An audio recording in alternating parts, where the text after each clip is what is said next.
Joining us now is comedian and writer Michael Loftus. Michael, great to see you again. Firstly, can I get your reaction to the mainstream media's coverage of the violent LA riots and why it's suddenly fashionable for the left-wing media to just downplay it?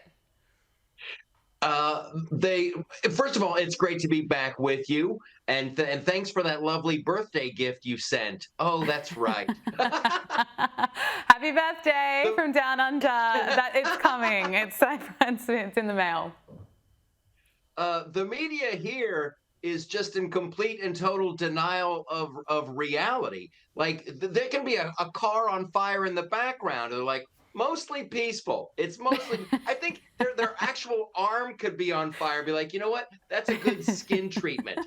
I was getting ashy there anyway. So yeah, it's a. They don't matter. Legacy media is over here. It's really over. It's unbelievable. Every time you think it couldn't possibly get any worse, it does.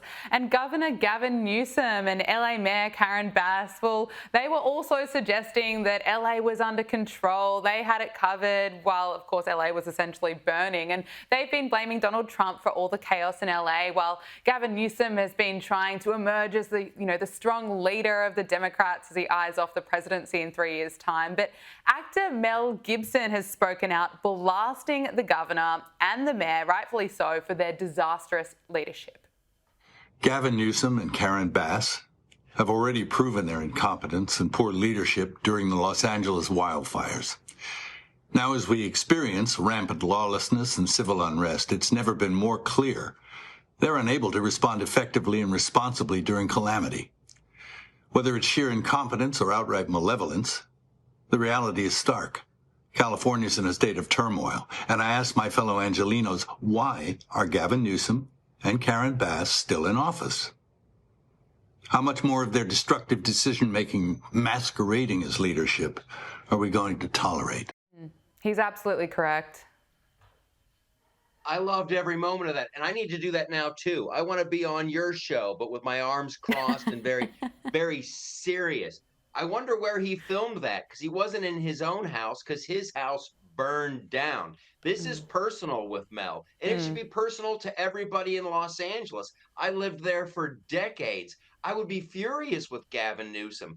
And he comes out on TV and he just does his weird hand motions, and Donald Trump is making things worse, and Donald Trump is doing this like he's doing the hand jive from a 1950s musical.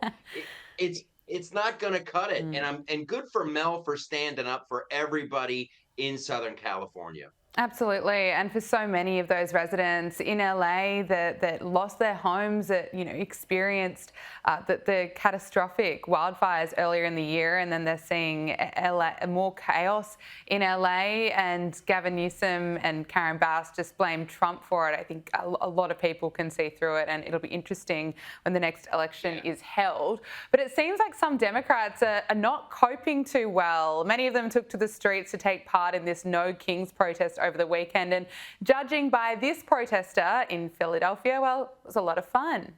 I'm just so scared. I'm 74 years old. I worry about everything, and I just am so scared and upset, and I don't understand why people did voted for this person.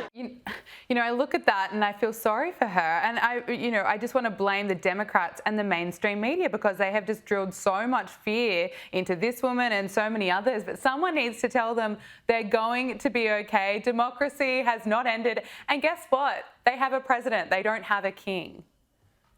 Yeah, the protest was the No Kings protest, but you watch this lady, she should be going to the No Network News protest. I want to write her a prescription for, you need to go camping, lady. You need a big hug and somebody to make you a nice lunch and turn your television off. That's what she just seems so scared and miserable. It's heartbreaking.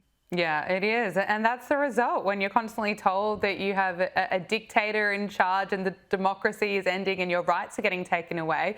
No wonder you've got real people that are absolutely terrified. However, Trump has been in power for quite a bit of time now, so she probably should have caught on that things are going to be okay. But of course, there were Hollywood celebrities that were spotted at the No Kings protests, including actor Jack Black, who was spotted giving children high fives.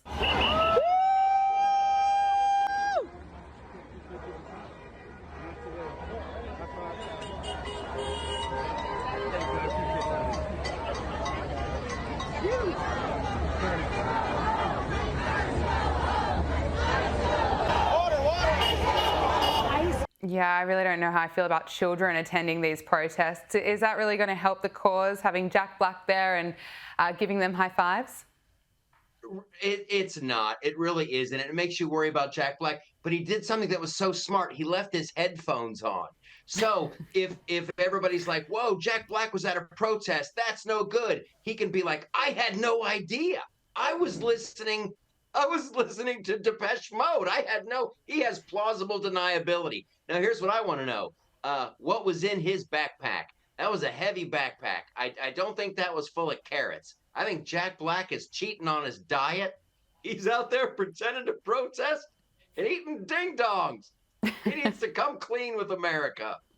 All right, we'll get someone to put the questions to him. But Jane Fonda is here in Australia, and she's offered some words of wisdom to her audience. She described the President of the United States as that effer. And although she admitted that 78 million people voted for Donald Trump, she claimed that, those people must be having some buyer's remorse by now. And her rant continued. She said, F those non-liberals and fascists and people who don't move to love. We have to move to love and empathy. Interesting. Would you say calling the President of the United States that effer and saying F non-liberals is a way we move to love? Right? You can't do it. We need to move to love. I hate that guy. That's her. It's a sad existence for Jane Fonda. I read this article. She got off the plane in a wheelchair and she's like, I feel better now than I did in my 20s. Were you rocking a wheelchair back then, Jane? I want to apologize to everybody who went to this show. Like, they heard things they shouldn't hear. Jane Fonda said that, the shop is closed up, talking about her girl parts due to flooding.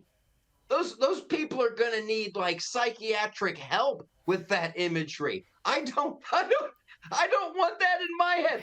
I don't want to think about Jane Fonda and anything closed up for flooding. She's not a good person. Oh, my apologies to the people who attended this show and shelled out a lot of money.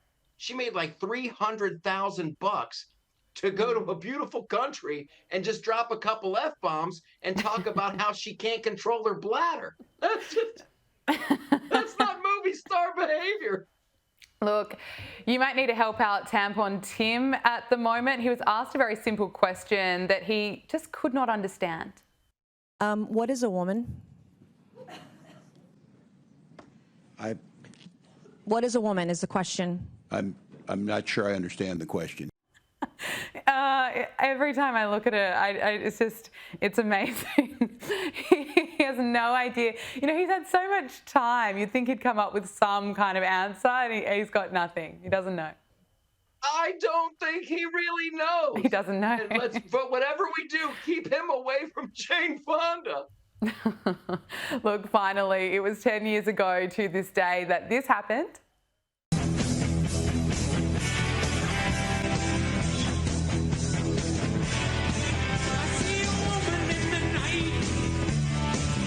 With a baby in her hand, near the North Street light. 10 years ago to the day Donald Trump announced his presidential bid. Wow, it's been a pretty wild decade. It really has. And what an iconic moment. And at the top of that escalator, he's still just a great businessman and a philanthropist and a friend of humanity. And by the time he got to the bottom, they're like, wow, he's Hitler. He's a fascist. They turned fast. But it's an iconic moment in a career. Trump has had so many iconic moments.